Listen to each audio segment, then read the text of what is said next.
J'aurais fait ma petite intro. Okay.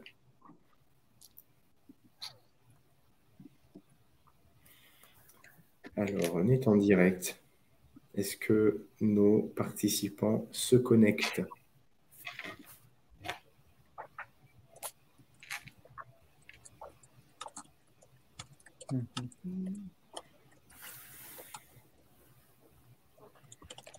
Ouais, je crois que c'est bon, on est en direct. Hein. Ouais. Salut à tous. Bonjour. Bon, on va attendre peut-être 2 minutes, le temps de laisser tout le monde ou une bonne partie se connecter.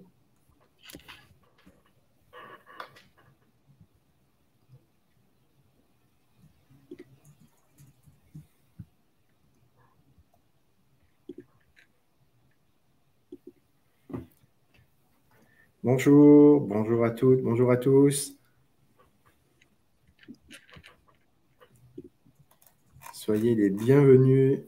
On va vous connecter au fur et à mesure. C'est parfait.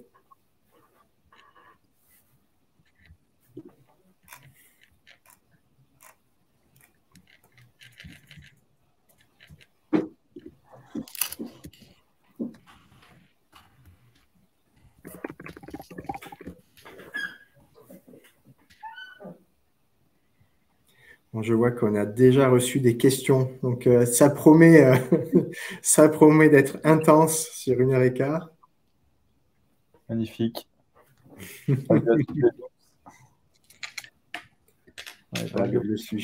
sujet est, à défaut d'être fédérateur sur le fond, en tout cas mobilise. Alors, je vois que nous sommes de plus en plus nombreux. C'est parfait. Allez, encore 2 petites minutes et on se lance. Depuis Lyon, on parle souvent du quart d'heure lyonnais pour les retardataires. Je ne sais pas si sur Paris ou ailleurs, on a la même vision des choses. Bonjour de Casablanca. Ravi d'avoir des Kazaouis en direct.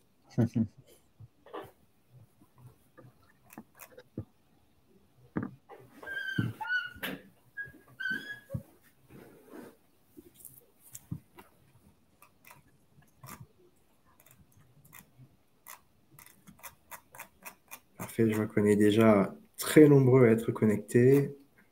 Peut-être dans le chat, vous pouvez nous dire aussi dans quel type d'entreprise vous travaillez, sur quel job. C'est toujours intéressant pour nous d'arriver un petit peu à comprendre aussi qui vous êtes.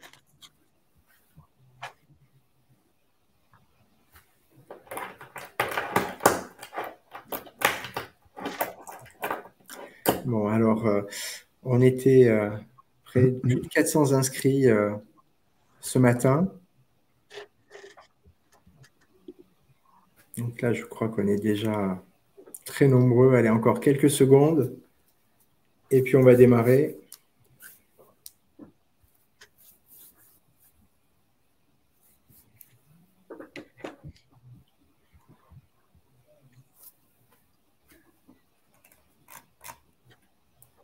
Allez, 11h05. Voilà, je vous propose qu'on démarre. Donc, bonjour à toutes et à tous. Je suis ravi de vous retrouver toujours plus nombreux à nos webinaires autour de l'intelligence artificielle. Alors, je suis Nicolas Tropini, directeur commercial du groupe Arkesis, et nous allons vous parler aujourd'hui de ressources humaines, de recrutement, de formation, de développement des compétences, bref, des sujets qui sont essentiels aujourd'hui dans vos organisations. Alors, l'IA va obliger les entreprises à revoir fortement les compétences de leurs collaborateurs d'ici 2025, justement. Autant dire demain, ou quasiment. Alors, ce n'est pas moi qui le dis, mais c'est IBM qui a fait des études et des sondages assez poussés et qui a estimé qu'environ 40% des effectifs de leurs collaborateurs et des collaborateurs des entreprises devraient se recycler face à la montée en puissance des technologies de l'intelligence artificielle.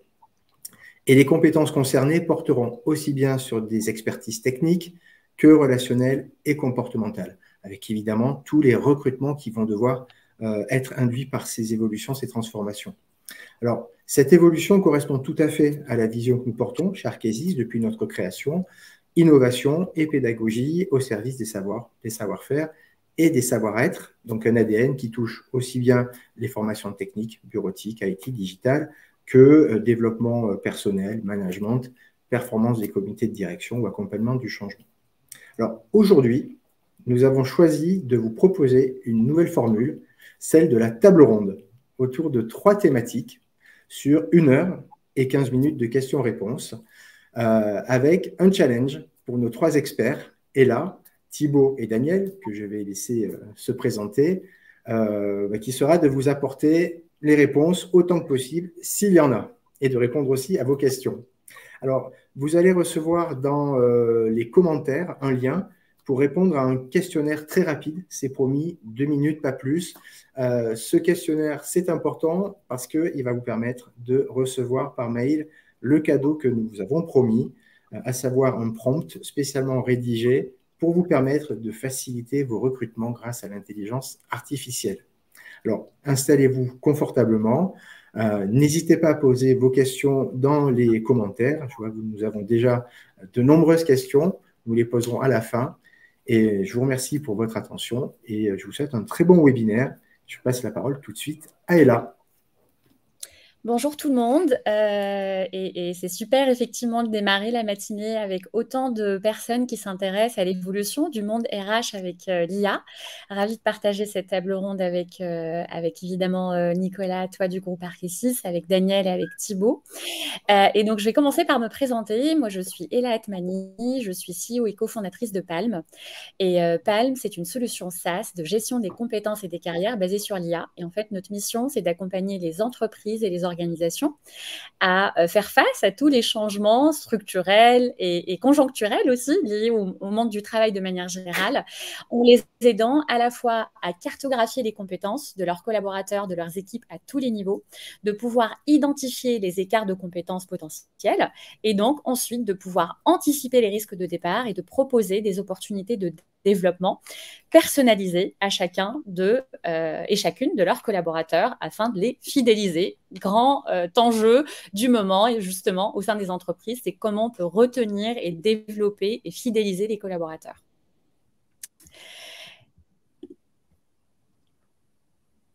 Merci Ella. Je t'en prie.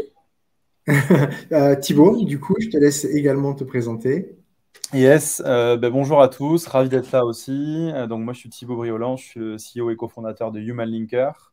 Donc nous on est une solution logicielle qui aide les équipes commerciales à adopter une approche hyper personnalisée et notamment grâce à l'IA. Et l'objectif de notre côté c'est d'aider à avoir un taux de conversion beaucoup plus important, notamment sur la prospection commerciale, mais aussi pour aider les équipes à mieux préparer en fait chaque rendez-vous tout au long du cycle de vente.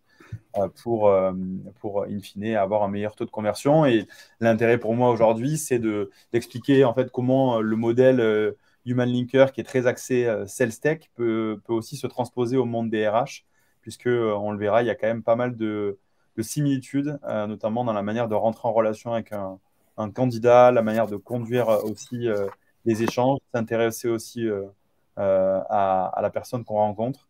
Donc voilà, je suis ravi d'être là et de pouvoir parler de plein de sujets passionnants sur ce qu'on peut faire autour de l'IA générative ou par exemple de l'analyse de personnalité disque.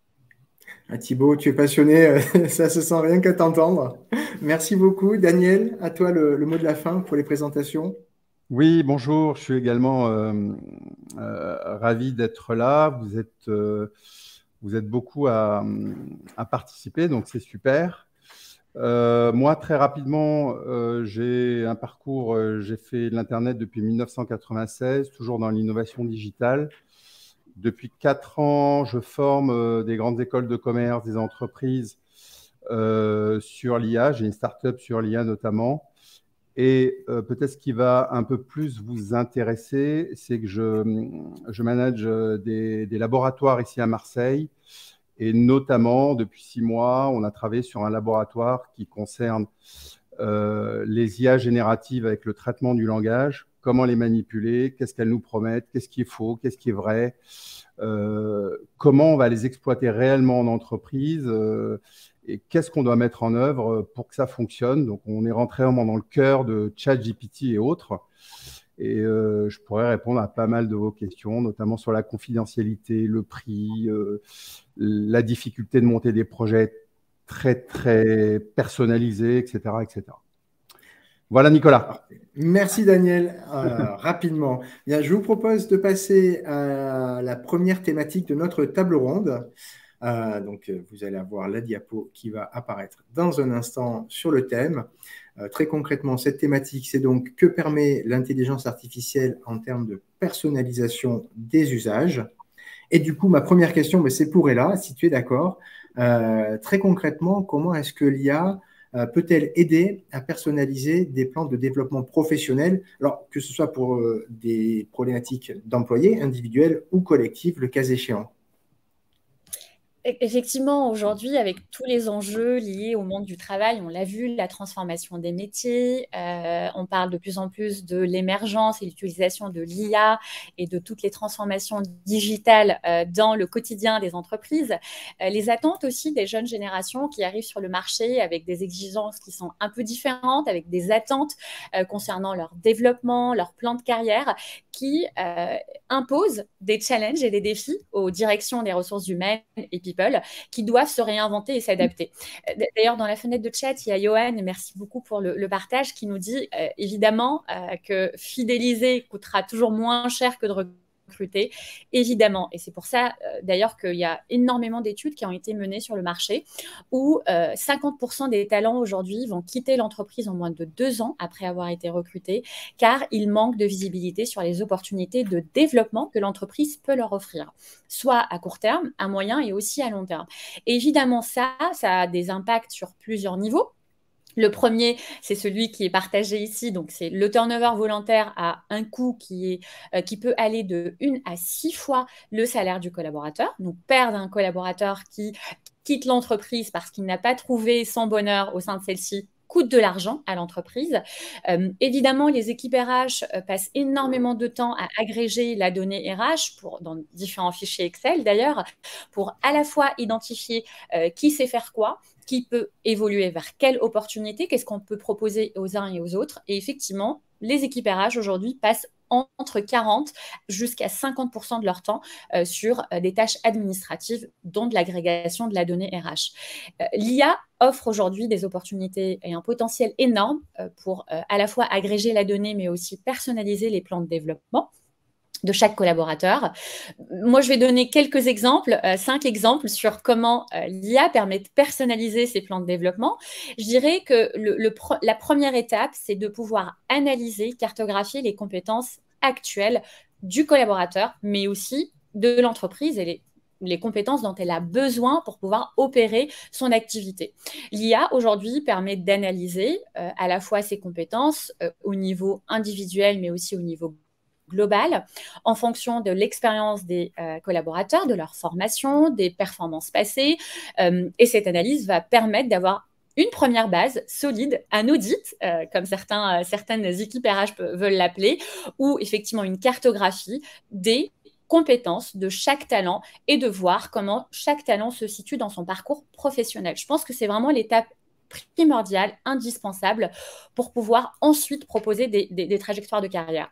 Je pense que la deuxième étape, c'est de pouvoir évaluer les intérêts et les objectifs de façon aussi individuelle. Et l'IA également permet de recueillir ces données à la fois sur les aspirations, les intérêts, les objectifs de carrière et les préférences de chaque talent. Cette info, généralement, qui est cruciale pour personnaliser les plans de développement, elle peut se trouver soit dans les entretiens annuels, les entretiens de performance, soit dans les entretiens avec le manager ou avec les équipes RH, ou tout simplement le collaborateur peut les exprimer via, par exemple, une plateforme qui lui permettrait d'exprimer ses souhaits de développement. Le point suivant et la troisième étape, c'est de matcher les compétences, les aspirations avec les opportunités que l'entreprise peut offrir à un instant T. Et évidemment, il y a aujourd'hui des algorithmes de matching, d'apprentissage automatique qui permettent d'identifier qui dispose des compétences, de pouvoir aussi, par exemple, calculer des scores de matching et de pouvoir également identifier les écarts de compétences pour chaque collaborateur pressenti pour de la promotion ou de la mobilité interne. Et puis, évidemment, ça va agir comme un copilote auprès des équipes RH pour les aider à identifier les talents potentiels et à n'oublier personne sur mettre aucun talent finalement de côté parce que l'IA, elle a cette capacité de pouvoir analyser beaucoup de données et puis surtout de pouvoir accompagner les collaborateurs dans leur développement. Comment on le fait? Évidemment, en proposant des formations, en proposant des sessions de mentoring ou de coaching ou d'expertise, de pouvoir mobiliser les collaborateurs sur des projets spécifiques qui vont les aider à combler ces écarts et pouvoir progresser et évidemment pouvoir se développer dans leur trajectoire professionnelle. Je dirais le quatrième axe, c'est l'IA offre aujourd'hui, d'ailleurs c'est l'un des avantages clés de l'IA, c'est la capacité à gérer la personnalisation à grande échelle. On s'est habitué dans nos usages aujourd'hui sur différentes plateformes à la personnalisation. On veut un contenu qui nous ressemble parce qu'on a déjà aimé ce type de contenu, donc on va avoir de plus en plus de contenu qui correspond à ce qu'on a envie de voir.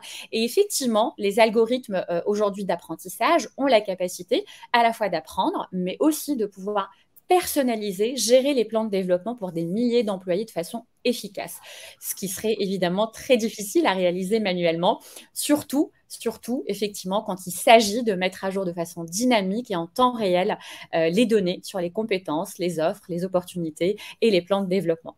Et le dernier point, c'est un des avantages évidemment aussi de l'IA, c'est l'amélioration continue. L'IA a la capacité d'apprendre de ses propres recommandations, de pouvoir aussi s'améliorer au fil du temps. Et plus on va recueillir des données, d'informations sur si on a proposé une opportunité à un collaborateur qui l'a bien aimé, qui lui a permis d'évoluer, plus évidemment les algorithmes de matching vont s'améliorer et vont devenir de plus en plus précis sur les recommandations futures. Et donc, si je dois résumer tout ça, effectivement, l'IA offre la possibilité à la fois d'analyser les données, des grandes masses de données, de pouvoir s'en inspirer et les utiliser pour créer des plans de développement qui vont être réellement adaptés à chaque talent en prenant en compte à la fois leurs compétences actuelles, leurs aspirations et puis aussi en s'adaptant constamment à leur évolution, en prenant également en compte leur potentiel et leur performance. Et tout ça agit en conséquence pour améliorer l'engagement des collaborateurs, renforcer aussi, et ça a été un des points qui a été soulevé dans le chat, c'est de se dire aujourd'hui les entreprises les plus performantes sont les entreprises qui ont su prendre soin de leurs clients. Et celles qui vont performer demain sont celles qui vont savoir prendre soin de leurs collaborateurs et pouvoir les engager, les fidéliser pour qu'elles restent compétitives dans un marché qui évolue en permanence. Merci Ella. Très très riche. J'aime beaucoup parce qu'au final, on arrive sur la notion de care, de prendre soin de ses collaborateurs, puisque prendre soin de ses clients, ça passe aussi par prendre soin de ses collaborateurs. Et j'aime bien la notion d'engagement, évidemment, derrière, que ça comporte et le bénéfice pour l'entreprise. Alors, du coup, tu as déjà un peu dévoilé les choses, mais j'aimerais voir avec toi, Daniel, avec ta prise de recul d'expert, justement comment l'IA peut être utilisée pour améliorer le processus du recrutement. Alors,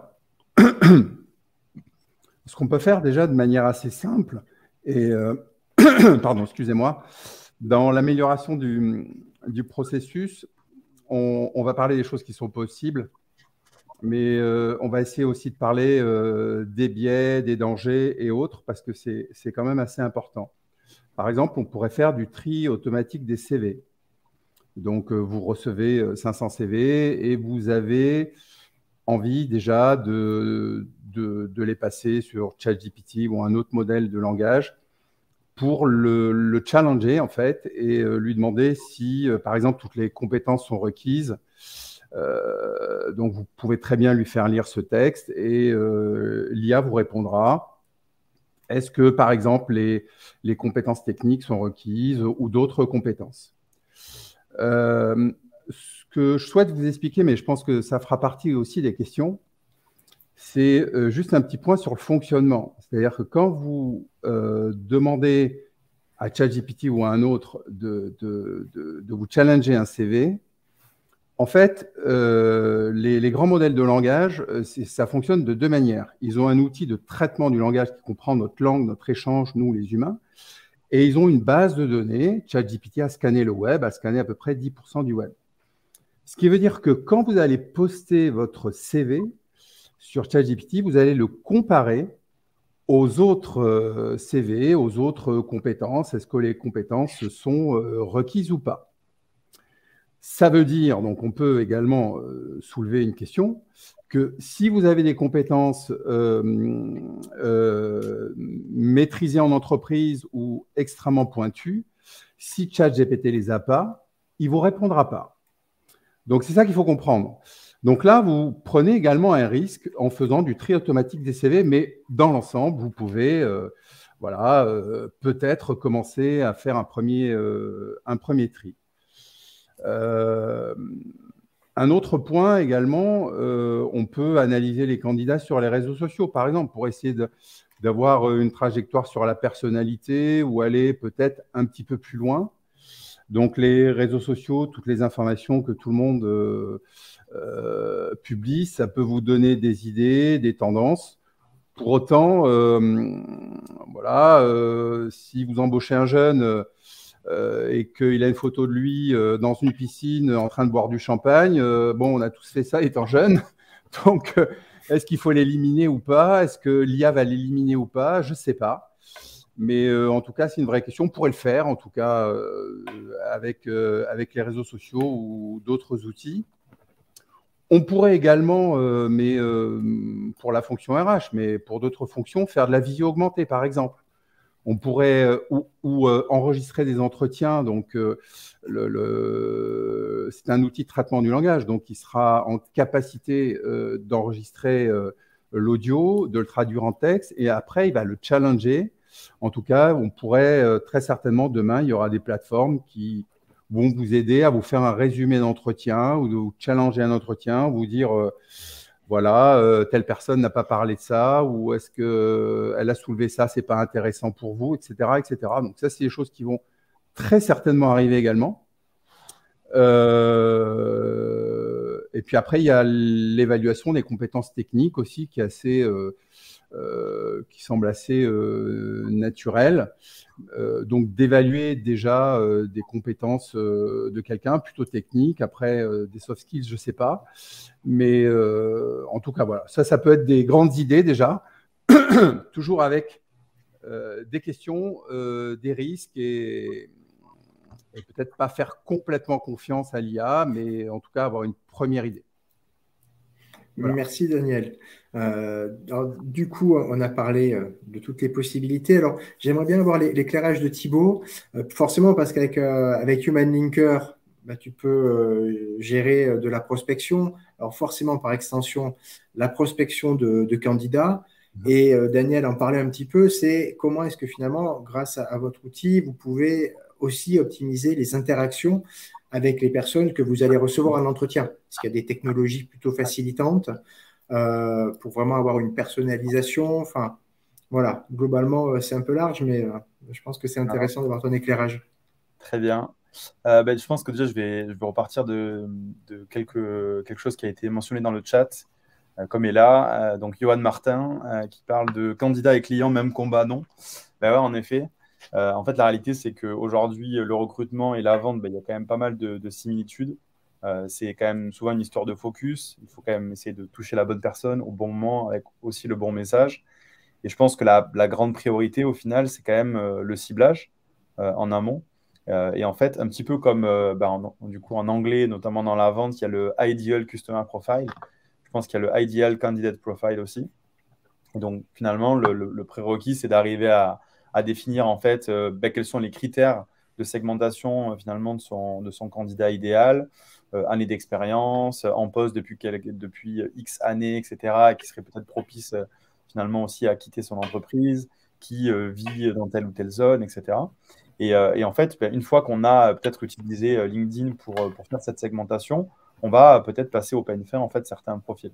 Donc déjà, Human Linker va permettre d'aider à mieux comprendre chaque interlocuteur, chaque candidat, avec lesquels échanger pour potentiellement créer un petit peu des shortlists.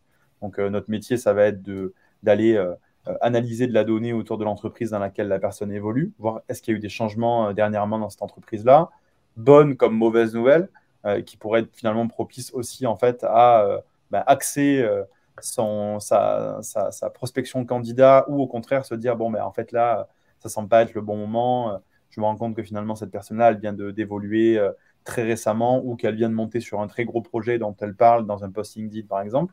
Donc ça va être notre métier, d'arriver à avoir cette compréhension de l'entreprise dans laquelle le candidat évolue, et également de tout ce qui tourne autour de ce candidat, ce qu'il peut poster sur les réseaux sociaux, ce qu'il parle dans un podcast, une interview, etc. Nous, on met vraiment un point d'honneur en fait à bien comprendre ce qui se passe dans la vie des gens, et bien entendu à partir de données qui sont publiques. Et puis ensuite, une fois qu'on a shortlisté des personnes, il y a forcément les prises de contact. Et donc là, il y a un peu deux approches aujourd'hui. Il y a l'approche 1, et comme dans la vente, c'est on fait l'extraction des 300 candidats potentiels, et on envoie le même message à tout le monde. Et la problématique, en fait, c'est qu'aujourd'hui, il y a la plupart des candidats n'aiment pas être traités tous de la même manière, en fait, et de recevoir le même message. J'ai vu que vous étiez développeur web depuis 3,5 ans avec des variables automatiques. Alors, comment ça se passe dans votre entreprise XY? Nous, on cherche un développeur full stack. Vous avez l'air de convenir. Un petit peu comme dans des sites décideurs d'entreprise, les candidats n'aiment pas forcément ça. Ils aiment qu'on se soit un minimum intéressé à eux. Et en fait, nous, on amène cette approche-là, finalement, de permettre aujourd'hui à des commerciaux, et peut-être prochainement, et curieux d'avoir vos avis sur cette partie RH, du coup, prospecter de manière assez rapide des candidats avec un maximum de personnalisation, et surtout, en plus de récupérer de la data sur l'entreprise dans laquelle bosse le candidat, autour de son parcours, on va bien entendu analyser aussi ses préférences de communication. Je pense qu'on en parlera un petit peu plus tard, mais on a du coup fait une acquisition il y a quelques mois qui nous permet aujourd'hui de pouvoir analyser la personnalité de candidats, de décideurs sur LinkedIn, sur la base de données publiques, sur la base d'écrits. Donc, c'est une analyse sémantique assez profonde du profil LinkedIn, et qui nous permet notamment de détecter en fait le profil disque de l'interlocuteur, et in fine de guider en fait l'intelligence artificielle dans la manière de rédiger les messages. En aucun cas cette partie-là, et on fera un deep dive sur le sujet, mais de permet en fait de dire si oui ou non il faut prendre un candidat. C'est absolument pas la vision. Par contre, ça nous permet de pouvoir adapter le style de communication de l'interlocuteur en face. Si je prends un exemple concret, imaginons qu'on ait une personne qui souhaite qui soit, je sais pas, développeur informatique, qui a l'habitude de travailler dans l'univers des startups, qui communique quand même un petit peu sur LinkedIn, on voit un petit peu qu'est-ce qui l'intéresse. Et moi, je suis recruteur, par exemple, pour une startup, mais je vais l'approcher d'une manière différente. Moi, je suis une startup. En face, cette personne-là, elle travaille déjà dans cet univers. Elle va avoir potentiellement ces codes-là. La technologie va arriver à le comprendre et va adapter la manière de faire les écrits. Donc, du coup, peut-être de tutoyer, vovoyer, d'avoir une tonalité spécifique dans le message, de rajouter peut-être des emojis, des approches plus ou moins humoristiques aussi, parce que l'objectif, c'est quand même de créer une relation forte. Si on a des messages qui sont toujours hyper plats, et en fait, le candidat, derrière, il faut lui donner aussi envie d'échanger avec vous. Si vous ne lui donnez pas envie de se dire, tiens, c'est encore un énième message d'un recruteur qui m'envoie le même message, en fait, ça ne donne pas envie. Ça ne dit pas, en fait, cette boîte, elle a une mission forte. Comment justement on arrive à faire la corrélation entre le profil de la personne et la mission forte, en fait, qu'a décidé que la boîte a décidé de relever, en fait, le challenge. Donc voilà. Merci Thibaut. Du coup, ça veut dire que finalement, l'IA va créer quasiment le feeling auprès de la personne qui va être contactée, parce qu'elle va se sentir tout de suite impliquée, et on va créer une relation de complicité finalement avec l'entreprise. C'est ça, en fait, c'est pour ça que d'ailleurs le nom de la société s'appelle HumanLinker, c'est pour créer des interactions humaines. Alors, on part de l'intelligence artificielle, certes, nous on le voit, comme le disait Ella, comme plutôt un copilote en fait des équipes, plus que comme quelque chose qui va remplacer en fait les commerciaux ou les recruteurs. La réalité aujourd'hui, c'est que l'intelligence humaine et la touche humaine, elle aura toujours énormément de valeur sur ce que pourra faire l'IA. C'est pour ça que nous, on encourage très fortement aujourd'hui nos utilisateurs et nos clients en fait à aussi relire les messages qui sont proposés, à choisir entre différentes possibilités, etc. Et absolument pas d'avoir une approche, au contraire, face à laquelle nous, on se bat, qui est une approche plutôt de diffusion en masse. En fait, on ne regarde pas ce qu'on envoie. Et pour le coup, dans ce type d'approche-là, en effet, oui, s'il y a de plus en plus d'entreprises qui souhaitent avoir ce type d'approche, il y aura des dérives de l'IA. L'IA, des fois, écrira des choses qui n'iront pas. Et à ce moment-là, oui, il y aura un petit peu, je dirais, le phénomène de la création destructrice où l'IA remplacera les recruteurs et les commerciaux. Et c'est absolument pas l'intérêt. Et aujourd'hui, pour en parler dans différentes conférences ou podcasts, etc., on a quand même la ferme conviction que l'IA n'est pas près de remplacer quand même les commerciaux et les recruteurs. Donc, Alors, par contre, elle permet d'atteindre des niveaux de performance, je dirais, l'humain plus l'IA, d'atteindre quand même des niveaux de performance, notamment sur les taux de retour en prospection candidat ou prospection commerciale, je dirais, de prospects, jusqu'à 60-70%, alors qu'aujourd'hui, notamment sur la prospection commerciale, on va avoir aux alentours de 2% de taux de retour, ce qui est extrêmement faible. Effectivement, oui, ça fait peur. Peut-être une question comme ça à tous les trois. Si on utilise l'IA et qu'on est sur des macro-données, est-ce qu'il n'y a pas un risque finalement de gommer la diversité dans le traitement des données ou le traitement des CV, parce qu'on sait que la richesse, c'est aussi la diversité. Est-ce qu'il n'y a pas un risque que finalement on soit un peu dans une démarche entonnoir où on va écarter des profils plus atypiques ou sur d'autres critères qui évidemment sont illégaux, mais parce que la machine, parfois on sait qu'elle peut être… voilà. Alors, moi je peux peut-être répondre à cette question.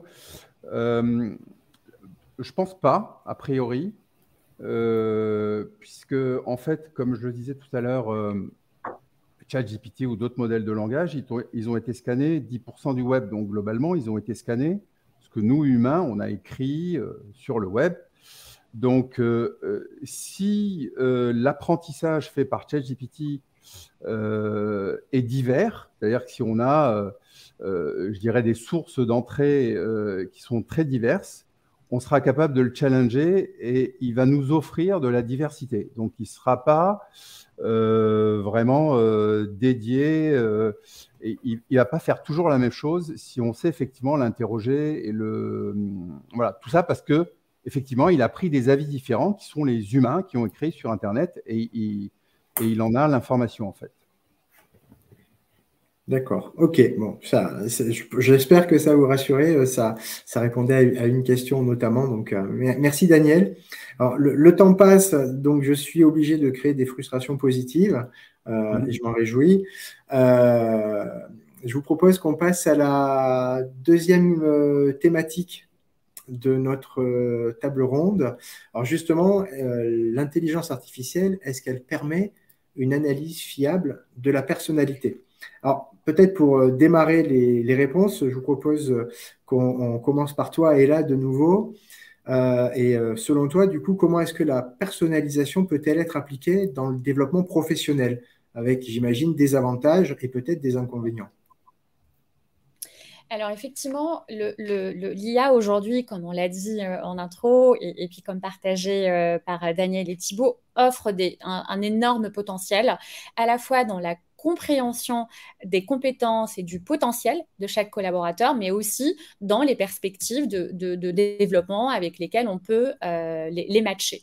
Et il y a eu plein de questions aussi dans le chat sur effectivement, est-ce qu'on peut à un moment donné aussi passer à côté de talents qui ne savent pas forcément bien formuler leur CV, qui ne se mettent pas forcément en avant. Justement, en fait, le pouvoir aujourd'hui de l'IA, c'est de se dire à partir d'un texte, du langage naturel, comment on peut valoriser, mettre en lumière les compétences, le potentiel d'un collaborateur. Et puis surtout, là où avec Palm, nous, on va lutter contre l'autocensure, comme on aime bien l'appeler, c'est de pouvoir proposer un talent, des opportunités que le talent ou le collaborateur n'avait même pas imaginé auparavant. C'est justement ouvrir les yeux sur des trajectoires de carrière sur lesquelles on n'avait pas forcément de position ou d'envie particulière.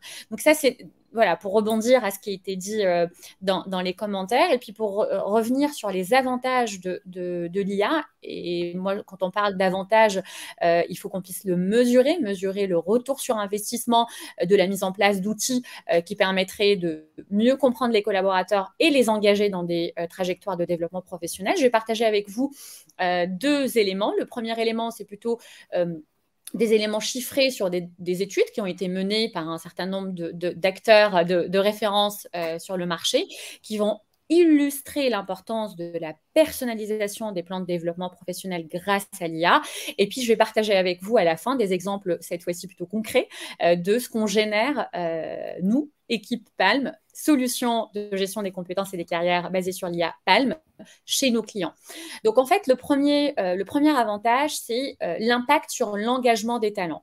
Il y a une étude qui a été menée par Gallup l'année dernière où ils ont sorti des stats qui disent que les talents qui considèrent que leur entreprise leur offre des opportunités de développement adaptées à leurs attentes, à leurs envies, à leurs aspirations, sont 2,3 fois plus susceptibles de rester engagés dans leur travail.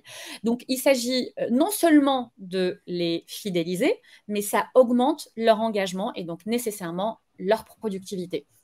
Et donc, la personnalisation des plans de développement, des opportunités, contribue à renforcer cet engagement aux côtés d'autres actions dont on peut tout à fait parler, comme par exemple travailler sur la santé mentale, travailler sur l'équilibre vie pro, vie perso. Mais de manière générale, donner de la visibilité augmente l'engagement des collaborateurs de 2,3 fois plus. Donc ça, c'est le premier point.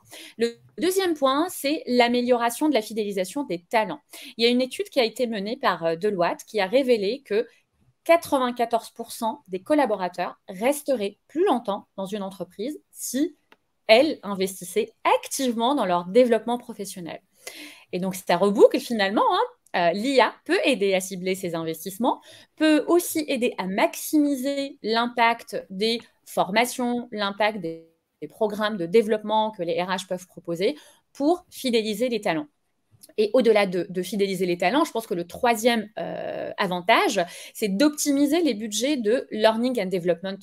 C'est le terme anglo-saxon, mais de formation et de développement de manière générale. Où il y a une étude qui a été menée par McKinsey qui a montré que les entreprises qui utilisent des approches basées sur les data pour personnaliser les plans de formation et de développement de leurs collaborateurs, réalisent jusqu'à 10% d'économies sur leur budget de formation, tout en obtenant de meilleurs résultats pour développer leurs collaborateurs et faire correspondre finalement le niveau de performance qu'on attend d'eux sur leur poste avec les exigences de l'activité économique de l'entreprise. Donc, on voit clairement que la personnalisation des plans de développement va au-delà de fidéliser les collaborateurs. Ça augmente leur engagement, ça augmente leur productivité. C'est le quatrième point, justement. Ou une autre étude qui a été menée cette fois-ci par Harvard Business Review au niveau global et qui a démontré que la personnalisation des plans de carrière augmente la productivité des collaborateurs de 12%. Et évidemment, l'IA, encore une fois, va jouer un rôle de plus en plus important, surtout quand on est sur des entreprises de plusieurs centaines de collaborateurs et au-delà, à pouvoir personnaliser, proposer ces plans à l'ensemble des collaborateurs. On ne peut plus aujourd'hui, dans le monde dans lequel on vit, avec toute la transparence, la communication, se dire on va se focaliser sur les 5 ou 3% qui sont les hauts potentiels, qui sont les futurs leaders. On va leur proposer des programmes de développement, de la formation, du coaching, on va les pousser et puis exclure, ou en tout cas mettre de côté, par manque de moyens, c'est pas un manque de volonté, mais par manque de moyens, les 95 ou 97% des collaborateurs qui constituent aussi les corps talents qui font tourner l'activité de l'entreprise. Et puis le dernier point, qui permet en effet de démontrer les avantages de l'IA dans la personnalisation de manière générale, c'est évidemment la réduction du turnover. Ça coûte moins cher.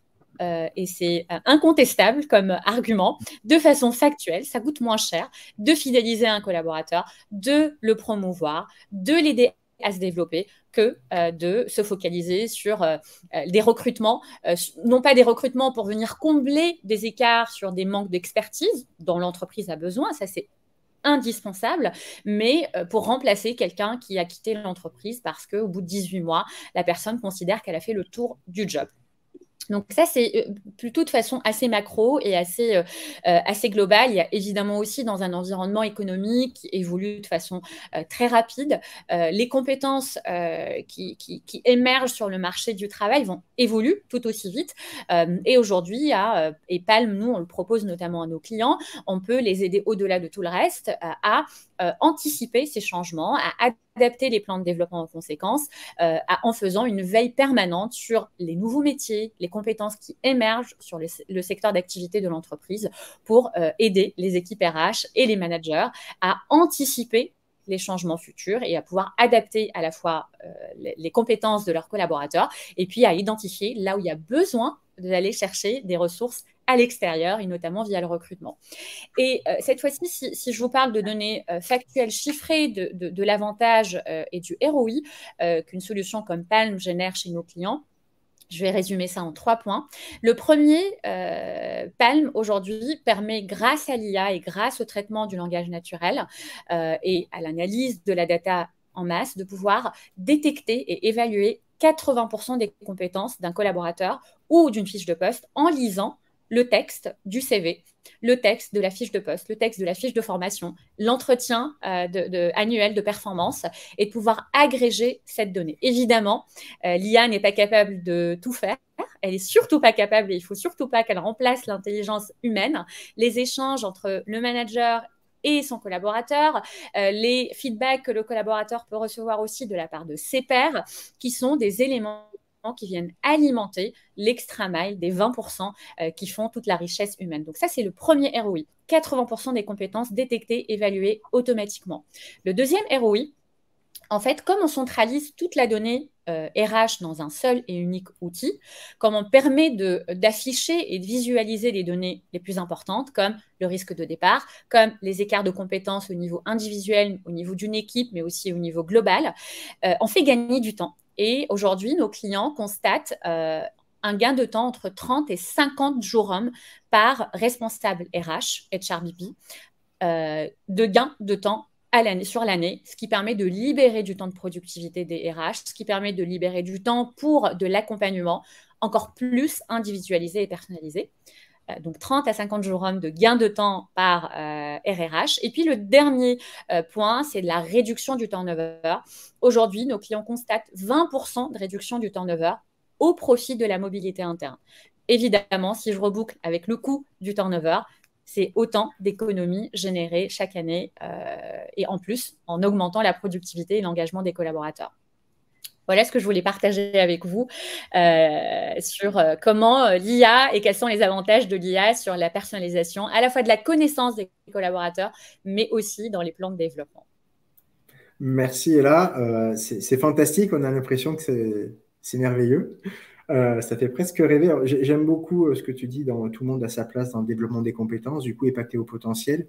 Alors nous, côté OF, on est quand même, on apprécie cette vision. Malheureusement, parfois, même souvent, on est rattrapé par la réalité budgétaire de nos clients qui voudraient peut-être effectivement faire monter tout le monde en compétences, mais parfois, il faut arbitrer.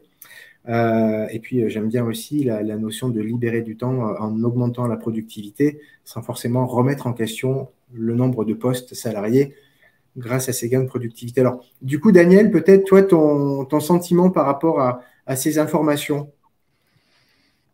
Bah, écoute, moi, j'ai effectivement, je pense que l'IA va beaucoup nous aider, mais juste un petit point sur encore sur le fonctionnement. C'est-à-dire que, peut-être tout le monde ne le sait pas, mais je le redis, l'intelligence artificielle travaille sur des données qu'elle a analysées et elle reproduit quelque chose qu'elle a déjà vu. Donc, ce qui veut dire que, globalement, si vous faites une analyse très personnalisée d'un salarié en entreprise, vous avez, encore une fois, deux manières de faire. Soit on fait confiance à ce qu'il y a dans les bases de données des IA générationnelles, soit, si vous voulez des résultats, on sera obligé de stocker, et vous ne pourrez pas en faire l'économie, toutes les informations, toutes les interactions que vous aurez avec vos salariés. C'est-à-dire que, en fait, ces outils de traitement du langage fonctionnent avec la création d'un contexte. C'est-à-dire quand vous allez poser une question, vous allez dire, voilà, j'ai tel problème, je décris telle chose, etc. Et puis, globalement, il va vous répondre. Donc, c'est aussi important d'avoir une IA que d'avoir des datasets. Il n'y a pas de dataset sans IA. Ce qui veut dire que toutes les données que vous devez collecter en interne, vous devrez être extrêmement organisé si vous souhaitez un résultat et une analyse qui soit plutôt fiable sur une personne ou toute autre chose d'ailleurs. Hein, voilà.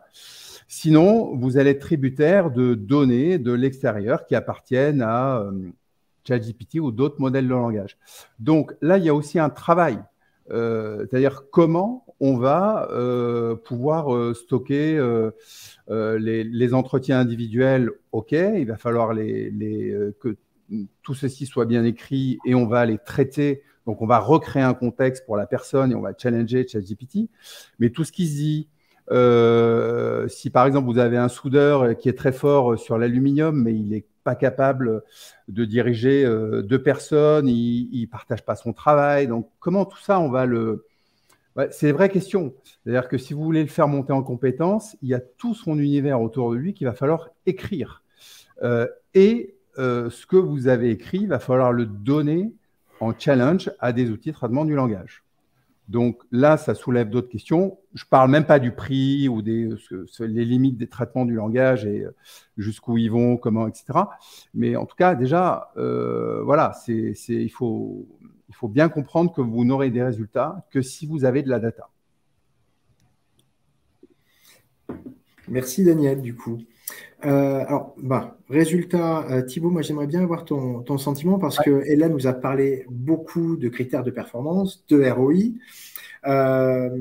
Finalement, est-ce que l'analyse de la personnalité grâce à l'IA, avec ton recul par rapport à ton activité, est-ce que ça permet réellement d'atteindre de meilleurs objectifs en termes de recrutement, en termes de formation? Est-ce qu'on arrive vraiment à le mesurer, comme le disait Ella, et voilà, avec ton éclairage à toi?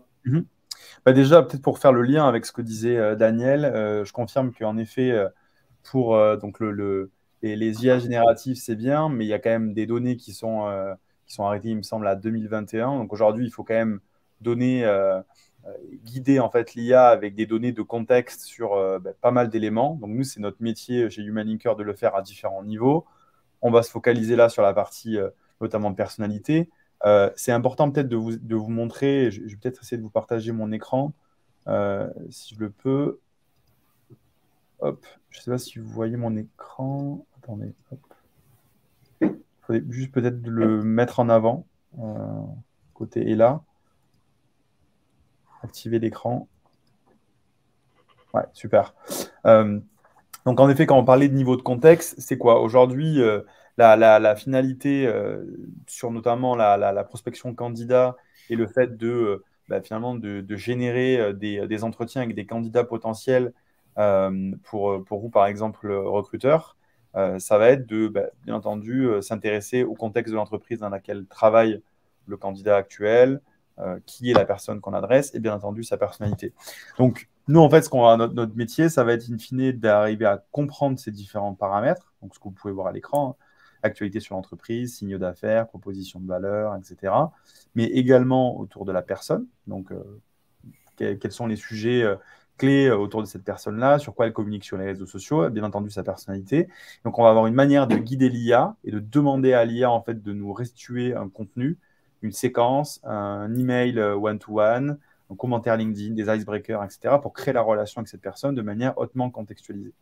Donc, l'analyse de personnalité DISC, aujourd'hui, nous, c'est un de nos data points. Pourquoi on a décidé de se focaliser là-dessus? C'est que, et donc, notamment de réaliser une acquisition, donc de faire l'acquisition d'une des seules technologies en Europe aujourd'hui qui réalise ce type d'analyse donc du DISC sur la base de données publiques et notamment sur le profil LinkedIn d'un interlocuteur, c'est qu'en fait, et là, parler d'extra mile, le truc, c'est que la réalité, c'est que l'impact qu'a la compréhension des préférences de communication d'une personne sur la manière de rédiger le copywriting, elle est quand même assez énorme. Donc là, on parle rien que de la phase de prospection plutôt d'écrit. Malgré tout, ça marche aussi à l'oral avec des appels téléphoniques, etc. Et aussi dans la manière de conduire les rendez-vous et les entretiens tout au long du cycle. La manière de voir les choses sur l'analyse de personnalité aujourd'hui, c'est qu'il y a deux types de manières de le faire. Il y a la possibilité de faire réaliser des tests à des candidats. Donc, il y a des solutions qui peuvent exister là-dessus. Assess First et plein d'autres technologies. Malgré tout, comme dans toutes les méthodologies, il va y avoir des biais. Le biais, par exemple, de réaliser un test sur un candidat pour le DISC ou une autre méthodologie, c'est que le candidat, il peut potentiellement influencer les résultats vers la manière dont il a envie que le recruteur le perçoive. Ça, c'est une réalité. La deuxième manière, qui est notre manière aujourd'hui de fonctionner, c'est de deviner une partie de la personnalité. Une fois de plus, on se basera uniquement sur des données publiques à caractère professionnel, avec un score de confiance aussi sur la recommandation, puisque si le profil est extrêmement peu enrichi, il y a très peu d'informations, on vous dira peut-être qu'il y a 20% de score de confiance, 30% de score de confiance. Mais une fois de plus, un score de confiance ne veut pas dire on a détecté 100% de la vraie personnalité de l'individu, sa personnalité au niveau professionnel, personnel, et où elle est dans le moindre détail. Ce n'est absolument pas l'esprit. Néanmoins, aujourd'hui, on a la possibilité de comprendre à partir de patterns. Donc, nous, notre métier, c'est d'arriver à détecter des mots-clés, à détecter en fait une manière de communiquer chez le candidat à partir de son profil LinkedIn. Donc, par exemple, on va analyser et passer au peigne fin la description LinkedIn, la manière de présenter chaque expérience professionnelle. Donc, par exemple, s'il y a des gens qui sont très portés sur les chiffres, donc ils vont dire, par exemple, j'ai dépassé l'objectif de 120%, j'ai managé 15 personnes. Donc, on voit des gens, souvent dans la profil LinkedIn, ou peut-être vous le remarquez, qui sont très portés sur les chiffres. J'ai managé 30 personnes, on a atteint 50 millions d'euros de revenus, on a fait ceci, on a fait cela, etc.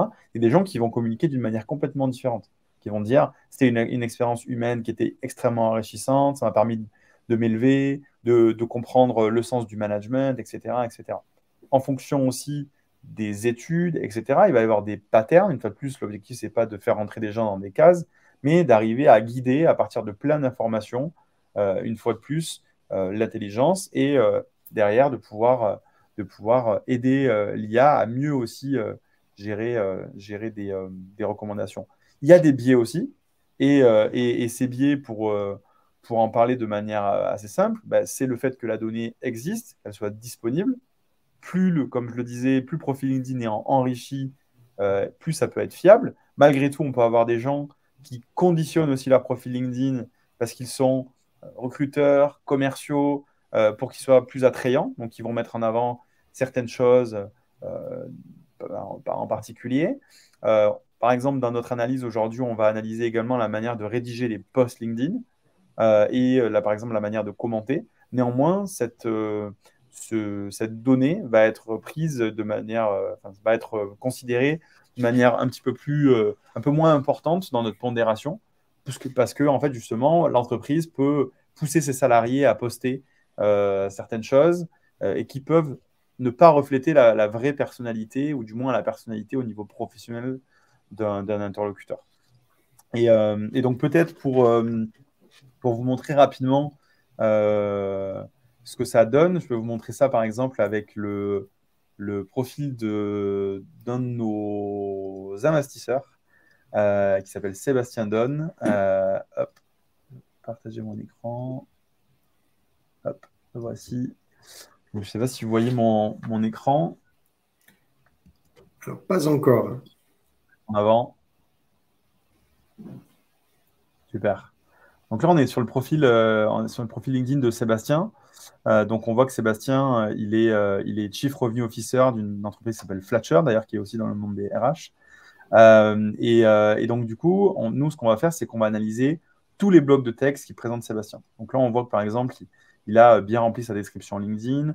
On voit qu'il est quand même assez actif sur LinkedIn, etc. Je voyais tout à l'heure des gens dans le chat qui disaient « Oui, mais s'il y a peu d'informations sur LinkedIn, s'il y a peu d'informations sur les réseaux sociaux, alors, ce n'était pas que pour l'analyse de personnalité DISC, mais c'était aussi pour la personnalisation, la manière d'analyser un candidat. » Et en effet, l'IA fonctionne sur des datasets, sur de la donnée qui est existante. Et s'il y a peu de données, mais en effet, on ne pourra pas, la technologie sera moins fiable. Donc aujourd'hui, en fait, on va utiliser l'évolution en fait, sur chaque poste, la durée en poste, la présentation de chaque activité, etc. Mais également le fait que, par exemple, ici, on voit que Sébastien, par exemple, il est investisseur chez Human Linker. Donc, du coup, ça va conditionner aussi une partie des résultats. On voit que c'est quelqu'un qui investit, qui potentiellement prend des risques, investit dans des jeunes sociétés, etc. Donc, pareil, ça va potentiellement montrer un comportement un peu, je dirais, d'aventurier, de prise de risque aussi, etc. Donc, c'est ce type de pattern-là qu'on va essayer d'analyser. Derrière, on va analyser, bien entendu, les études. Est-ce que c'est des personnes qui ont je ne sais pas, ont travaillé dans des associations, qui ont été présidents d'asso, de choses comme ça. Ça va permettre de mieux comprendre les interlocuteurs. In fine, ici, vous voyez l'extension Chrome de Human Linker. Donc là, je peux ouvrir et fermer. Vous voyez un score de confiance sur le résultat. Et donc, nous, on utilise la méthodologie DISC. Je pense que la plupart d'entre vous connaissez la méthodologie DISC. C'est une des grandes méthodologies d'analyse de personnalité qui a été créée il y a une centaine d'années par un psychologue américain.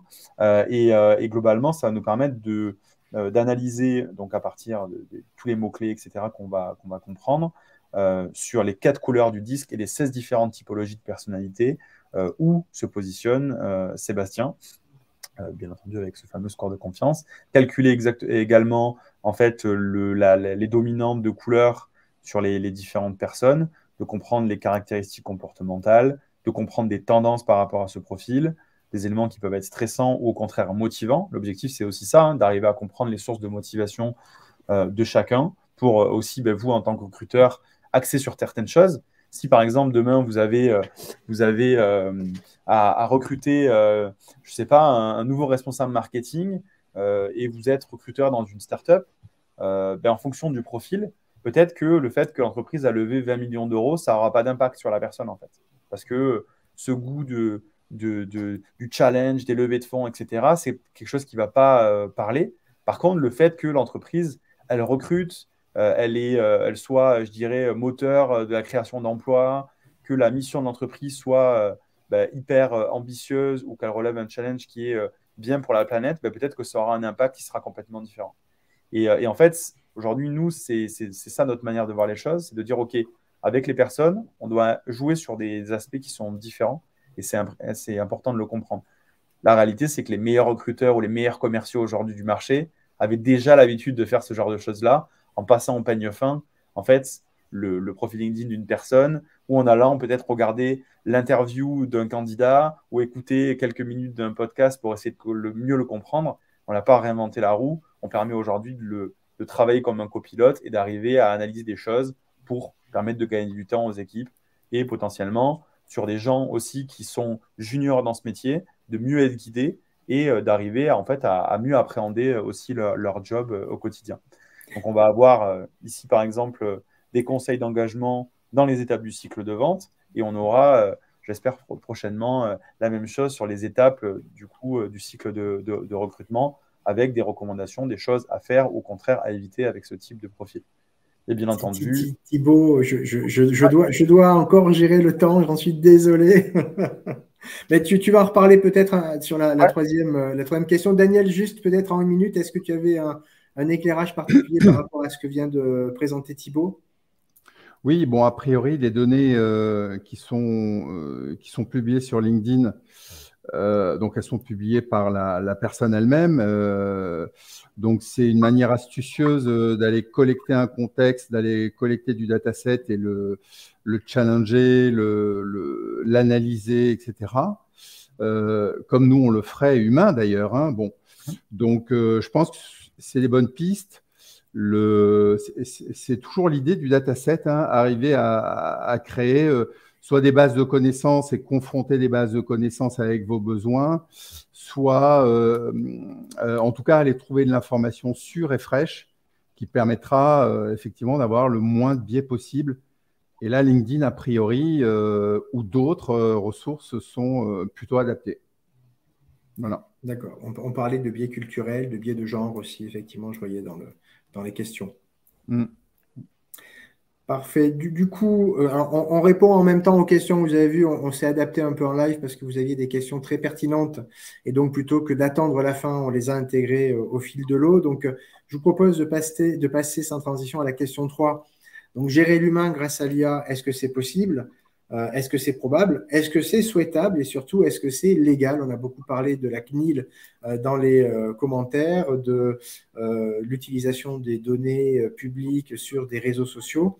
Donc, peut-être sur cette première question, Thibaut, alors tu as déjà beaucoup défloré l'outil disque avec l'IA, mais concrètement, par rapport à ce contexte-là, comment est-ce que vous l'intégrez en tenant compte de ces éléments? Ouais, bah déjà, un des sujets importants. Alors, nous, généralement, on est connecté en fait aux outils métiers de nos clients. En aucun cas, aujourd'hui, on utilise de la donnée qui est présente dans les outils métiers qu'on utilise ensuite dans l'IA. On utilise uniquement des données qui sont publiques, qui sont présentes sur le profil LinkedIn de la personne. En effet, c'est des données, c'est du déclaratif. Donc là-dessus, on a aussi toutes les certifications RGPD, notamment sur l'aspect, je dirais, européen. On travaille sur des certifications aussi pour les États-Unis. Voilà, globalement, on se base sur ces données publiques-là qui sont déclaratives et bien entendu en alertant aussi sur le fait que ça permet en fait de retranscrire des préférences de communication, donner une idée sur la personne, mais en aucun cas en fait de ranger des personnes dans des cases et d'être un outil en fait de sélection.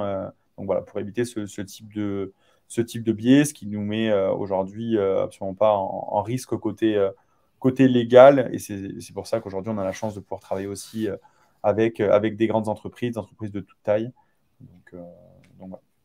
Ok, merci Thibault. Alors, juste avant de passer la parole à Daniel, je vous fais remettre le lien vers notre questionnaire. Pensez bien à répondre à nos 2 minutes de questions pour pouvoir profiter de notre prompt spécial IA que l'on pourra vous envoyer ensuite.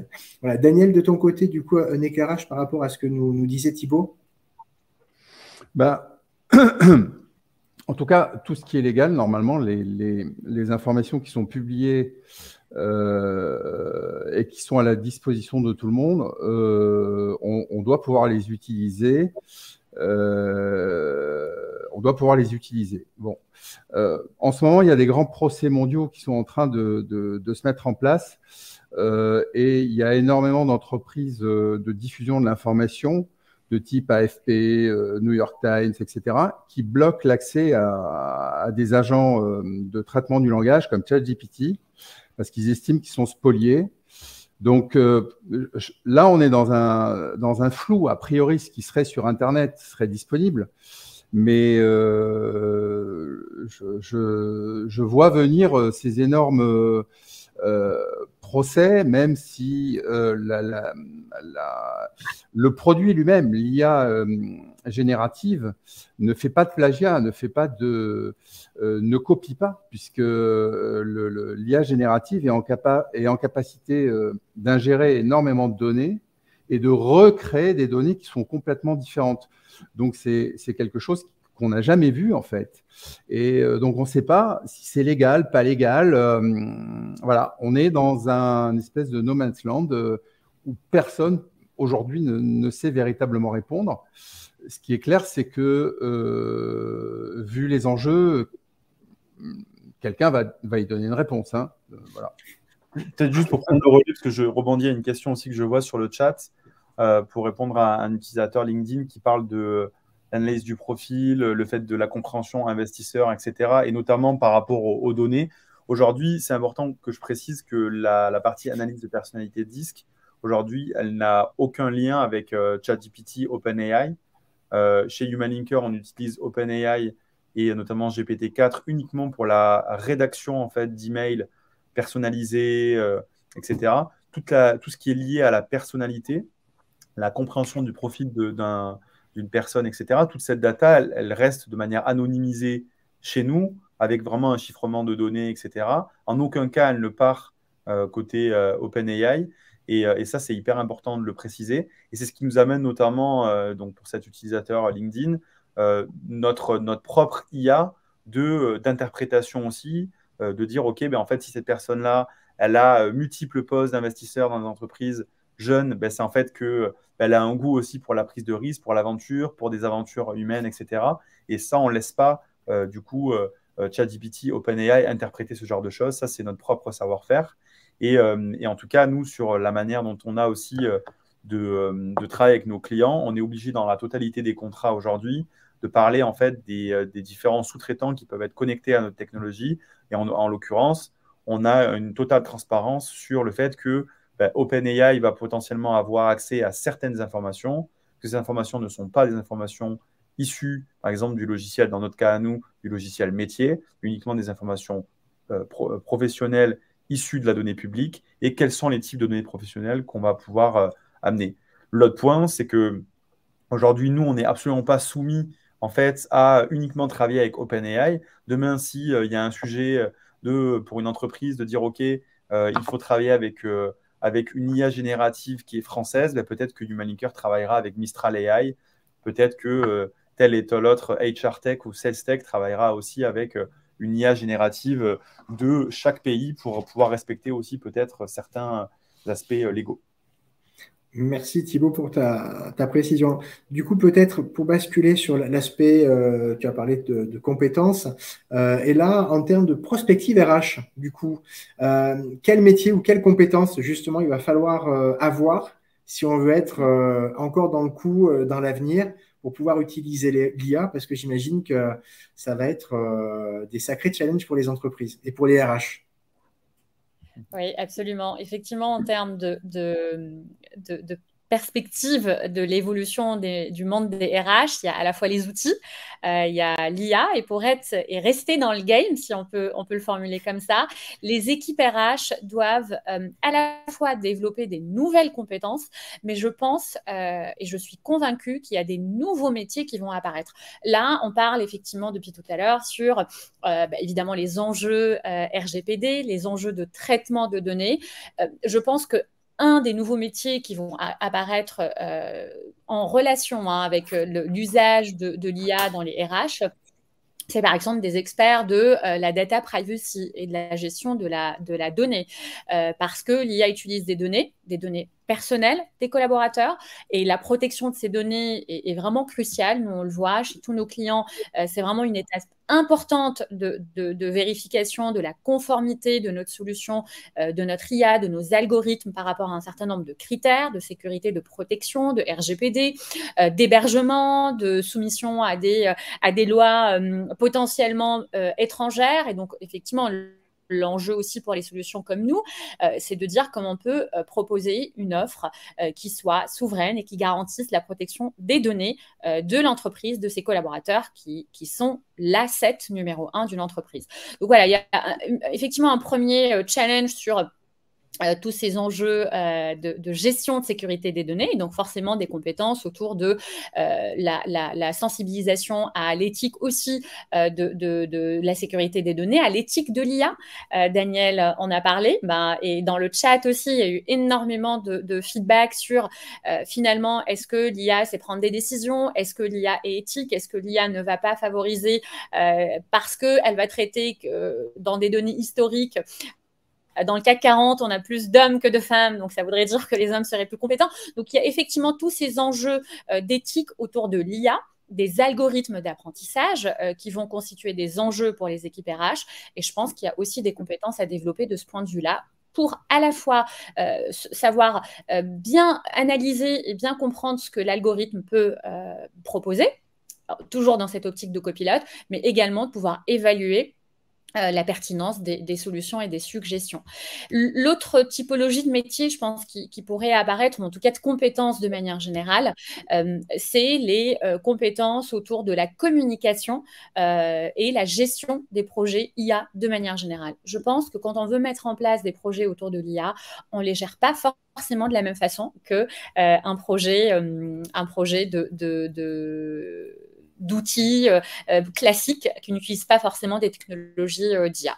Et puis, on le voit, aujourd'hui, pour parler à ChatGPT, il faut développer des compétences de prompt. Je crois savoir qu'il y a justement un petit cadeau pour ceux qui vont remplir le questionnaire. Donc, voilà, c'est développer toutes ces compétences et s'adapter en permanence pour rester à la pointe de l'innovation et savoir aussi utiliser l'IA à bon escient. Merci, Ella. Peut-être pour terminer rapidement, je pense qu'il y a un enjeu aussi qui est qu'aujourd'hui, il y a de plus en plus technologies, de solutions logicielles qui intègrent des briques d'IA à l'intérieur. Donc, en fait, tout le monde ne sera pas dépassé aussi par l'IA, puisque il y a certaines entreprises qui décideront en fait d'acheter des solutions comme Palm, comme HumanLinker ou comme tant d'autres. Et en fait, l'IA sera directement intégrée. C'est ce qui permettra aussi une accessibilité beaucoup plus simple. Je prends un exemple. Nous, dans HumanLinker, il n'y a absolument pas de prompt engineering à réaliser. Tout le système de prompt est fait de manière automatique. Et du coup, les collaborateurs peuvent utiliser l'IA sans avoir à devoir être expert et devoir se former à un nouveau métier. C'est important, c'est une certitude d'arriver à le comprendre et d'arriver à faire des petits prompts dans le chat GPT de manière simple. Mais une fois de plus, tout le monde ne pourra pas demain devenir expert en intelligence artificielle et on ne pourra pas former tout le monde. Mais aussi, c'est pour ça qu'il y a des entreprises qui existent pour venir en aide à tout le monde. Merci Thibaut. Daniel, 1 minute d'éclairage avant la dernière question. Oui. Oui, effectivement, Thibaut est là. Vous pouvez vous reposer sur des entreprises effectivement comme ça pour exécuter un travail dans lequel il faudra des compétences techniques en interne et les mettre en interne. Oui, en tout cas, ce qui est clair, c'est qu'on va devoir à minima comprendre comment fonctionnent les IA génératives et qu'est-ce qu'on peut en faire si on veut le faire de manière personnelle. Donc là, à tous les niveaux de l'entreprise, je pense qu'il faut comprendre qu'est-ce qu'on peut en faire et voilà, comment on peut l'utiliser. La fonction RH également. Vous allez découvrir des choses. ChatGPT existe que depuis quelques mois. On n'en connaît pas la profondeur. Donc, voilà, tous les jours, on découvre des choses, des manières de faire ou alors des plateformes qui proposent voilà, des services de ce type. Merci Daniel. Alors peut-être, je vous propose la dernière question. Alors comme on a démarré avec 5 minutes de retard, on va gratter quelques minutes supplémentaires, mais pas beaucoup. Sur la dernière question, finalement, à tous les trois, quelles sont les meilleures pratiques pour assurer la confidentialité et la sécurité des données? Du coup, ce que vous nous indiquiez tout à l'heure, à l'instant, lorsque une entreprise, un employeur va utiliser l'IA pour gérer ses ressources humaines. Parce que on a parlé de RGPD, de CNIL, mais voilà, il y a un vrai enjeu et je pense que c'est tout aussi important. Oui, alors ça, c'est extrêmement important. Je veux bien commencer. Juste pour la compréhension, c'est là il faut bien comprendre comment fonctionnent ces IA génératives. Quand vous allez poser une question à ChatGPT, vous allez envoyer sur un serveur qui a un modèle de langage qui comprend, on l'a dit tout à l'heure, notre langage, et qui a une base de connaissances. Donc, la confidentialité, il n'y en a pas, puisque forcément, votre question, elle va sur les serveurs de ChatGPT. Alors, ce que je dis aujourd'hui, c'est ça. Peut-être que demain, je dirai autre chose. Aujourd'hui, ChatGPT vient de sortir une offre avec la possibilité de ne jamais regarder les questions ou les contextes que vous envoyez, avec un niveau de cryptage très important. La vérité, c'est que la question, le contexte vont quand même sur les serveurs de ChatGPT. Si vous avez des données extrêmement sensibles en interne, vous appelez Airbus ou enfin voilà, ou vous faites partie de la défense nationale par exemple, évidemment on ne peut pas se permettre ça. Donc vous avez des outils de traitement du langage. Thibaut le disait tout à l'heure, par exemple le groupe Meta, Facebook, donc qui a un gros système de traitement du langage, a mis son grand modèle de langage gratuitement à la communauté à disposition de la communauté de développeurs. Et là, c'est le seul et unique cas dans lequel vous pourrez créer des contextes, poser des questions et maîtriser vos serveurs en interne. Donc, pour ce qui est de la confidentialité, quand c'est ouvert et que ça va sur un serveur, sinon il ne peut effectivement pas répondre, puisqu'il faut y aller sur ce serveur, il n'y en a pas. Si vous montez le système et coup de bol, le groupe Meta nous offre des millions de dollars puisqu'ils mettent à disposition ce système gratuitement. Je ne comprends pas leur objectif, mais peu importe. Donc là, vous pourrez le développer en interne. Voilà pour moi, c'est clair. Si l'instruction part sur un serveur extérieur, il n'y a pas de confidentialité. Thibaut est là? Merci, Daniel. Et là, je t'en prie. Effectivement, sur la partie confidentialité des données, évidemment, quand on utilise des outils et des logiciels et des chatbots qui sont plutôt open source, hein, on ne sait pas où vont les données. Et je précise, nous, on discute tous les jours avec des équipes RH d'entreprises de toute taille. Et je vous confirme que la confidentialité, la sécurité des données de leurs collaborateurs est vraiment une priorité absolue, mais vraiment absolue. Et je pense que dans les usages qu'on peut avoir de ChatGPT, on peut l'utiliser voilà, pour nous aider à être plus productifs, mais je ne pense pas aujourd'hui que ce soit le choix vers lequel vont se tourner les équipes RH qui ont envie d'engager des démarches vraiment sur le long terme pour bien connaître leurs collaborateurs, les aider à se développer, les retenir et réinventer leur métier tout simplement. Je pense qu'il y a, si je dois résumer ça à 3 éléments, comme ça on part avec 3 points clés qui vous permettront demain d'assurer la confidentialité et la sécurité des données de vos collaborateurs quand vous utilisez de l'IA en RH. C'est évidemment de faire le choix de solutions qui vous permettent d'avoir ça, donc des solutions plutôt souveraines avec des serveurs qui sont des serveurs plutôt dédiés à vous et à vos données qui ne sont pas partagées. Vérifiez bien avec vos prestataires qu'effectivement les données sont bien sauvegardées dans des régions qui ne sont pas forcément soumises à des actes internationaux qui pourraient mettre en péril la sécurité des données. Mais au-delà de ça, je pense qu'il y a cette étape plutôt vers le monde extérieur, mais il y a aussi les règles que l'entreprise, que les équipes RH peuvent mettre en place en interne. Je pense que le premier point, c'est la conformité réglementaire de manière générale. Évidemment, RGPD, c'est une loi que aujourd'hui les entreprises respectent. C'est aussi d'avoir le consentement approprié pour la collecte, l'utilisation des données des collaborateurs ou potentiellement des candidats qui sont dans le pipe. Ça, c'est un premier point clé. Le deuxième point, c'est la sécurité des données. Il faut vraiment mettre en place ou s'assurer que les mesures de sécurité sont bien mises en place, par exemple sur le chiffrement des données, les contrôles des accès, ce qui vous permettent de protéger les données sensibles. Et puis, je dirais un dernier point qui pour moi est le point le plus important vis-à-vis de vos équipes et de vos collaborateurs, c'est la transparence et la communication.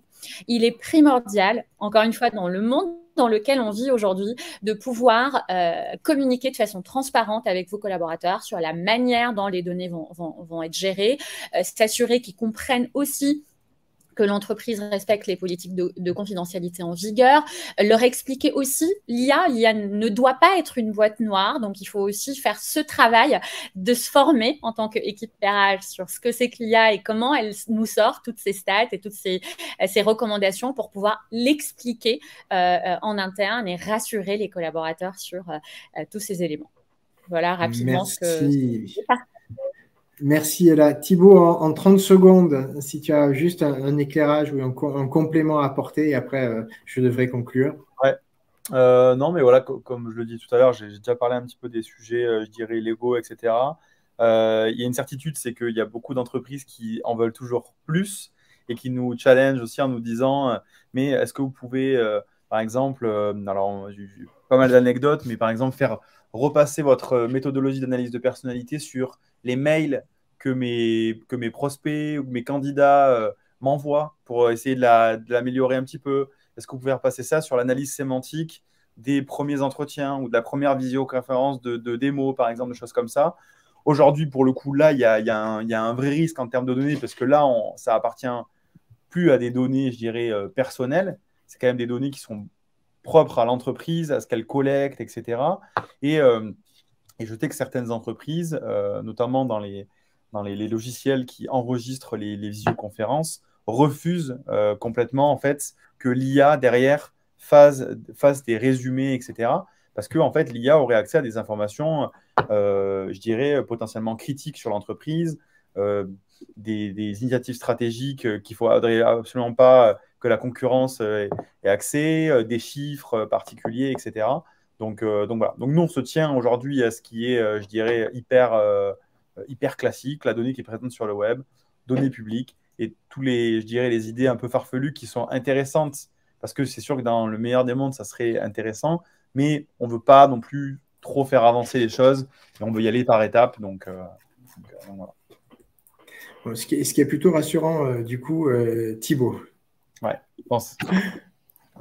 Bien, bah écoutez, merci beaucoup pour votre éclairage, pour votre participation. Merci à tous les participants également et à toutes leurs questions. J'espère qu'on a répondu globalement à l'essentiel. On vous renverra, pas d'inquiétude, le questionnaire pour ceux qui n'ont pas eu le temps de le remplir. Et puis, de notre côté, on vous donne rendez-vous pour la suite au mois d'octobre. En tout cas, merci à vous. Et puis, surtout, n'hésitez pas, nous sommes à votre disposition si vous avez des questions. Très belle journée. Et puis, à très bientôt. Merci beaucoup. Au revoir. Bonne journée. Merci beaucoup. Au revoir. Au revoir.